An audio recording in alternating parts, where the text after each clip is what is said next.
जहां पर इस वक्त गृह मंत्री अमित शाह कुछ कह रहे हैं।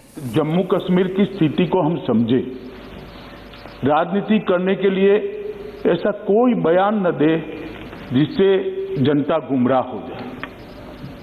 माननीय अध्यक्ष जी, यहां कहा गया कि धारा 370 हटाने के वक्त जो वादे किए गए थे उसकी दिशा में क्या किया, मैं तो जरूर इसका जवाब दूंगा।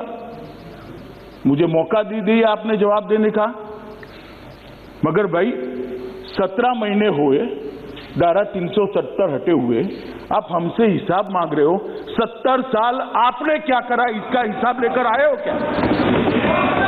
क्या किया 70 साल?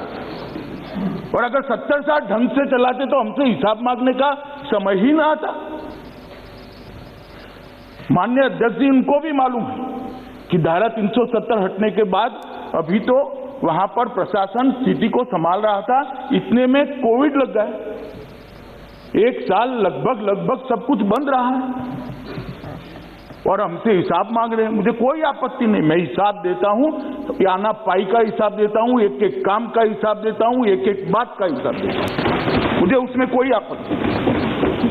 परंतु मैं इतना कहना चाहता हूं माननीय अध्यक्ष जी, जिनको पीढ़ियों तक शासन करने का मौका दिया, वो जरा अपने गिरेबान में झांक कर देखे कि हम हिसाब मांगने के लायक है या नहीं।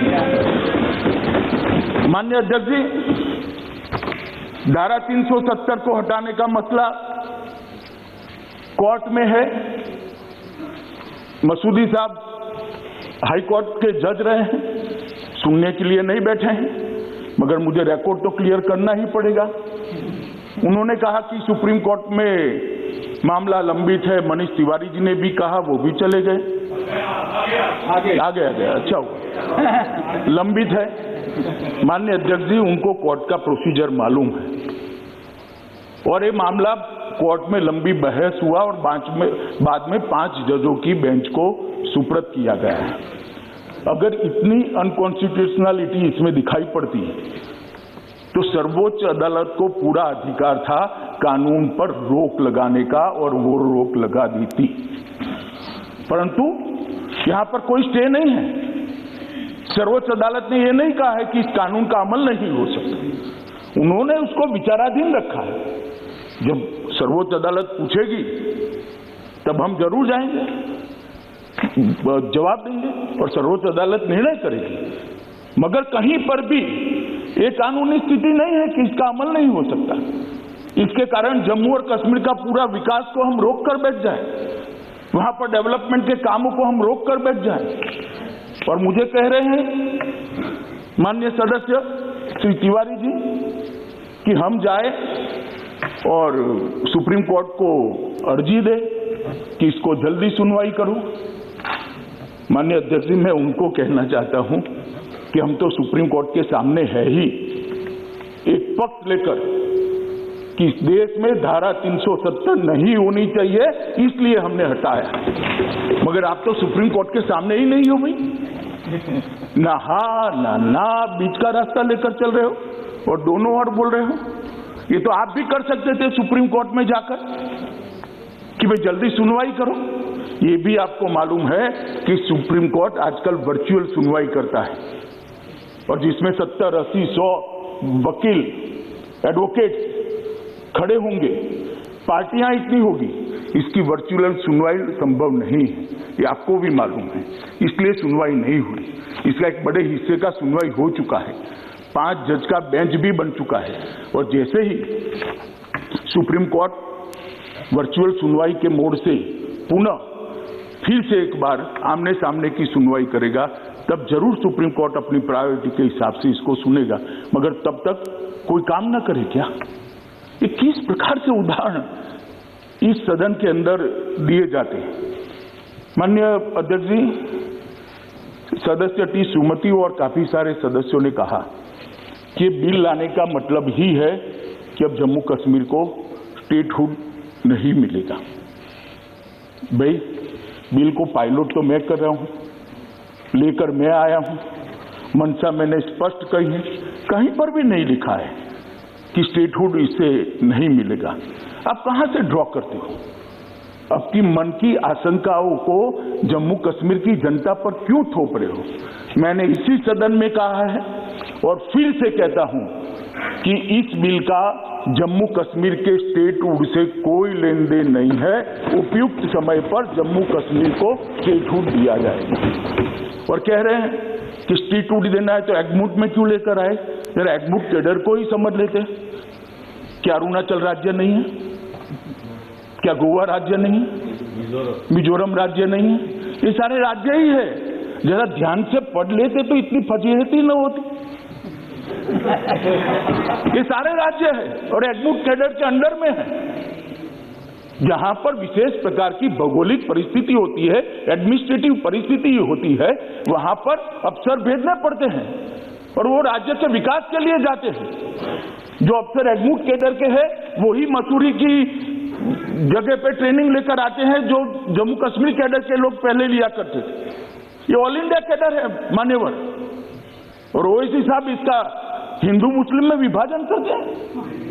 भाई आपके मन में सब चीज हिंदू मुस्लिम है, मैं तो समझता हूं ओवैसी जी आपको, मगर आप देश के अफसरान को भी हिंदू मुस्लिम में डिवाइड कर दे। क्या कंसेप्ट है आपका? एक हिंदू अफसर मुस्लिम जनता की सेवा नहीं कर सकता?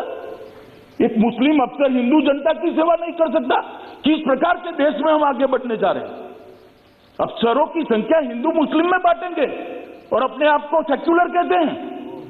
काय का सेक्युलरिज्म?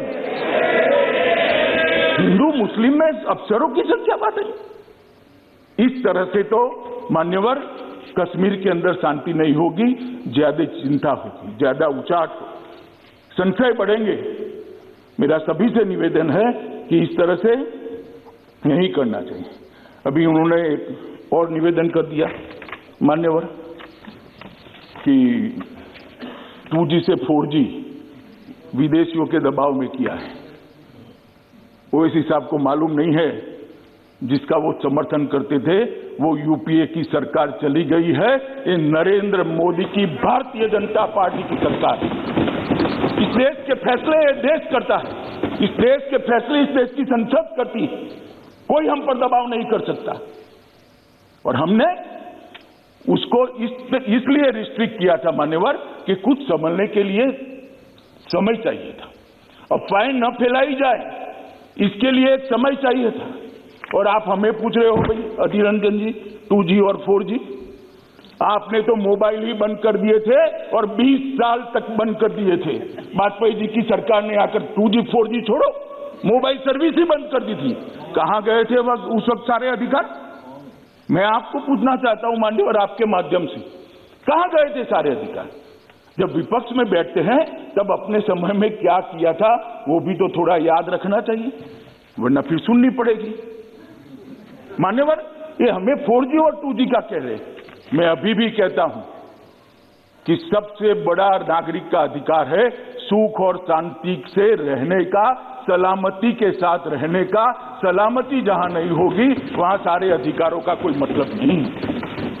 ये नई फैशन शुरू होगी मान्यवर। मैं कहना चाहता हूं कि ये जो लोग कह रहे हैं कि हम विदेश के दबाव में आकर कह रहे हैं, मैं उनको पूछना चाहता हूं कि किसके दबाव के अंदर धारा 370 को इतने समय तक चालू रखा आपने? ये तो जरा बता दीजिए, किसका दबाव था? कौन प्रेशराइज करता था? अभी किसी ने कह दिया बड़े बड़े साहित्यिक शब्दों के साथ कि शासन का जनता से वादा था, एक एग्रीमेंट था। भाई मैं तो एग्रीमेंट को बारीकी से पढ़ता हूं और मैं तो मानता हूं कि पूर्ववर्ती सरकारों ने भी जो वादे करे हैं उसको ध्यान से पढ़ने चाहिए और इसका अमल करना चाहिए। 370 के बारे में कहा गया कि 370 और 35 से वो देश की सरकार का जम्मू कश्मीर की जनता से एग्रीमेंट था। एग्रीमेंट जरूर था मगर उसमें टेम्पररी शब्द आप भूल जाते हैं पढ़ने का। ये टेम्पररी था।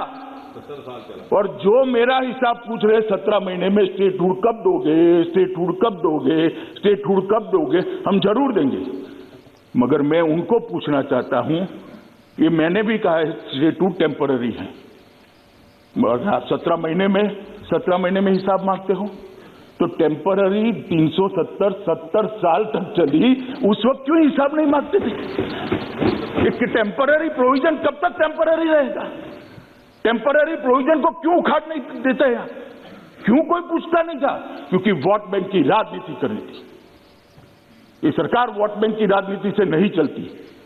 ये सरकार देश के हित में फैसले करती है। ये सरकार देश के भविष्य को सुधारने के लिए है।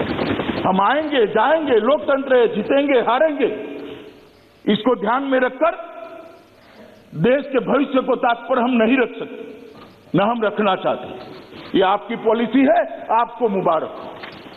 मान्यवर, इन्होंने कहा कि लोकल अफसरों का अधिकार चला जाएगा। मुझे कोई समझाए भला, देश भर में आईएएस आईपीएस अफसर भेजे जाते हैं, लोकल अफसरों का अधिकार चला जाता है क्या? चला जाता है तो जम्मू कश्मीर में कैसे चला जाएगा?